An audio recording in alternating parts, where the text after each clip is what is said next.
Capital. And Rick, while the president blames Congress for the problems in Washington, a Georgetown law professor is suggesting our current problems begin with our Constitution and now says that we need a new form of government.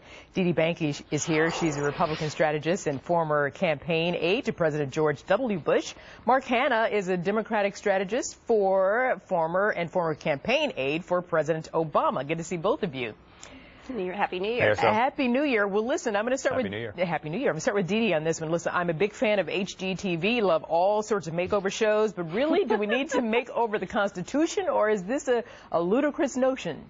Oh, yeah, that's a great idea. I mean, let's get rid of the one thing that is holding us all together. I mean, Washington, D.C. is broken. Obviously, we've got problems. But to get rid of the Constitution, is this guy crazy? I think we need to call him Professor King Louis. His name is Louis, but I'm going to call him Louis affectionately, because what's he want, a monarchy? And you know what? I think he should do a sabbatical. That would be really cool. He went to Cuba, maybe Venezuela. Perhaps he goes to Saudi Arabia, where there is no Constitution and they have no rights, especially the First Amendment, which means you can say all these ludicrous things. Okay, because but that's the Constitution protects that's what we do like about our country, that you can say whatever you want to say, Mark Hanna. And the professor argues that why not give up on the Constitution, because there have been workarounds from the beginning. What do you say to all this?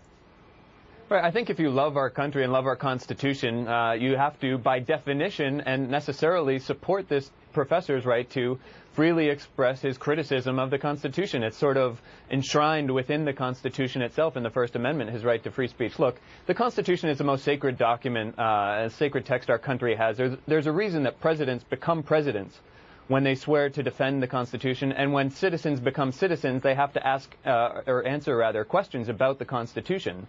It is something that unifies us as a country, but the professor makes a point when he also says it's something that divides us as a country. Liberals are really upset that conservatives use the Constitution to protect the right to own military-style guns, for example, while conservatives are upset that liberals use the Constitution to protect a woman's right to have an abortion. So in a way, the interpretation of the Constitution does drive a lot of political infighting in our country. So that has to be looked at. And Didi, Mark just mentioned some of the freedoms that we as women wouldn't have were it not for some of the workarounds and retooling of the rules. And quite frankly, I wouldn't be sitting here. I got a problem with that one. Well, and so do I. But I will tell you that what this guy's saying is radical. I mean, he's basically saying, well, let's just have these discussions. We don't need the Constitution. We can just have the debate. Well, we are having the debate, but with the Constitution comes our republic. Because if the Constitution goes, our republic goes. The United States of America will not exist without the Constitution. That's how important this document is.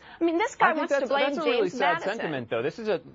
Do you think our republic, the strength of our democracy, exists not in the people that are alive today, both, and the government that's being run by the people and for the people, but in a 225-year-old document? Yeah, absolutely. This document both. is a framework. No, we have to have this document because the people and the legislators and Americans, we abide by the Constitution. It protects our rights. Right, freedom of speech, just like for the professor, King Louis, and also we can bear arms, and we have, a lot.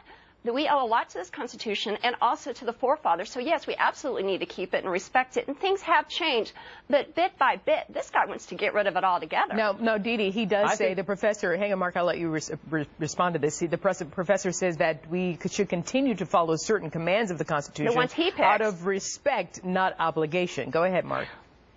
Right. No, I think that, look, I think the Founding Fathers would be thrilled with this guy. The Founding Fathers our nation has a heritage of radical thinking. The Founding Fathers were radical thinkers themselves. And so for this Georgetown professor to offer a thoughtful critique of, the historical sort of situatedness of the Constitution, I think is fantastic, and it's completely within the tradition, the American tradition. He says the Constitution is evil. It needs to be done away with, basically. So I got to tell you, I love the Constitution. I think we should all read it and know it, and we have to follow it. And it's important right now, especially since our country's in turmoil, and the politicians really need to take a closer look at the Constitution. So if it would go away, we'd be in huge trouble in our country. But hey, Didi, I'll give you the last word, Mark, but let me get Didi on this one. So is it the Constitution that's the culprit, or is it the way the politicians do business, or perhaps not do business? Oh, honey, it's the politicians. The Constitution's not the problem. I think we can see what's going on. The show Downey, we're 9 hours before,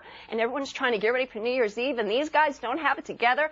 It's absolutely the politicians. That's the problem, not the Constitution. Good thing there's a lot of champagne around today. Mark, absolutely. Let's start drinking now. Heavily. Thanks. I mean, I agree with Edie that the politicians can be the problem, but the reason they're the problem is they keep pointing to the Constitution to defend their ideas, which aren't necessarily, really supported by the Constitution. This professor was doing what all good professors do, which is to throw out a provocative idea, a politically incorrect idea, to sort of get the country thinking and getting people and his students to think critically about our history. And it's a great debate to have, and I'm glad we're having it because it keeps the Constitution relevant.